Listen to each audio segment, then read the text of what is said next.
What's up, everybody? Welcome back to another highly combustible reaction, which I'm into something intriguing. Artist with Alzheimer's disease draws himself as his condition progresses. This is going to be very interesting.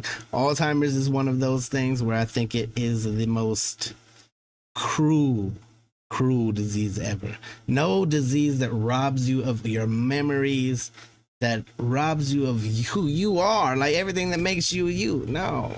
I don't want that. I don't wish that on anybody. If you're out there dealing with it, my heart goes out to you because I know how hard it can be. No, I don't ever want to find myself in that situation. Lord, they need to come out with a solution. We need to come out with a cure. Let's jump in, check it out together. Get Over Show Kickser, all the love in the world. Let's do it. Shout out to David for the request, by the way. Alzheimer's is a disease that causes the brain to shrink and brain cells to die. It most often occurs in the later stages of life and progressively worsens until the patient's death.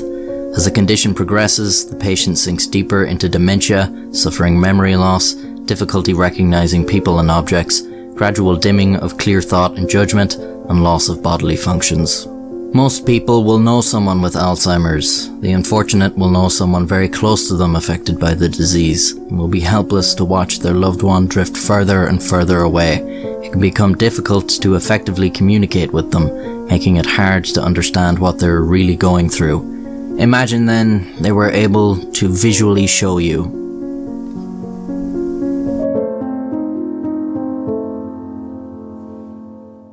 William Utermohlen was born in 1933 to first-generation German immigrants in Philadelphia. Growing up working class, William earned a scholarship to the Philadelphia Academy of Fine Arts, at the time the most prestigious art school in America. I will display his works of art throughout this video. In 1953, he was called into the army for his national service. This provided him with the GI Bill of Rights, which allowed him to continue his studies without financial worry. He saved up and moved to England in 1962. Here he would meet Patricia Redmond, an art historian he would later marry. William spent the rest of his life in England and continued to develop his art, which was featured in numerous exhibitions. It's beautiful art. It really, truly is. That one on the right-hand side is so intriguing to me. Although it had its admirers, his art failed to attract the attention of serious critics. By the 1990s, William was in his 60s, and something interesting can be found in his last thematic cycle of paintings entitled The Conversation Pieces.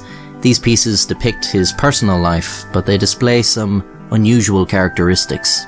Firstly, his home is warped and distorted, the rules of perspective being obeyed only sporadically. Objects that appear in the background often depict memories, people and places from his past. Perhaps most interesting is William's absence in the portrayal of his home life. In the paintings where he does appear, he is somehow detached or removed from the scenario.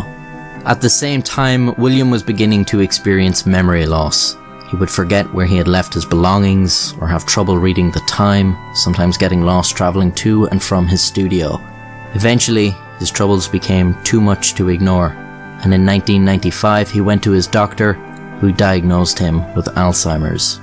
William continued to draw occasionally, and one of the nurses at Queen Square Hospital, where William had to pick up his prescription every month, took an interest and asked to see them. And so, from 1995, William began to draw self-portraits. Over the course of the following years, his worsening condition is eerily reflected in the drawings.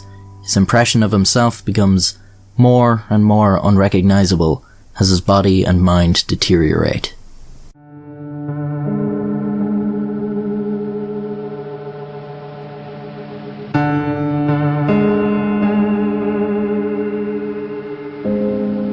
It's damn tragic. That's what it is.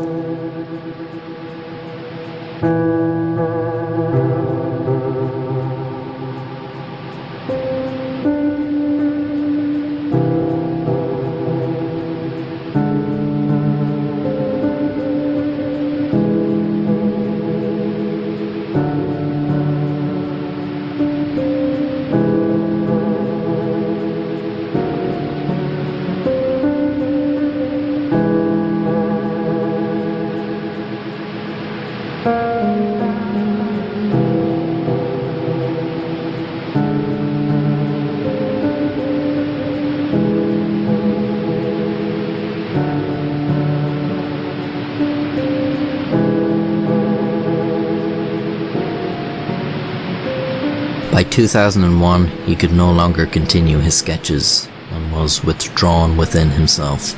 He was admitted to a nursing home in 2004. In 2007, at the age of 73, William Utermohlen passed away.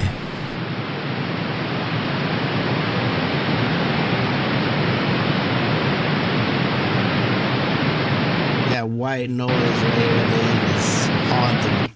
Like, legitimately intriguing, but damn heartbreaking. I don't ever want anybody to have to go through losing who they are, losing all of the things, all of the memories that they've accrued all over the years. Like, if you're out there and you're going through watching a loved one deal with Alzheimer's or dementia, like, seriously, I wish I could just give you a big ass hug. I really, really do. Get Over Show kicks her all the love in the world. Shout out to David for bringing us something super intriguing. It's just not something that you see every day, and you get to see the kind of deterioration happening in the art. It's beautiful on one hand, but it's damn tragic. That's what it is. There's nothing more tragic to me than losing memories and losing those moments that you love so much that we often think back to. Smash the like button if you liked it, the dislike button, but I won't believe you. Tell the next one of my Combustible. You guys be happy, healthy, safe. I love you to the moon and back. Peace.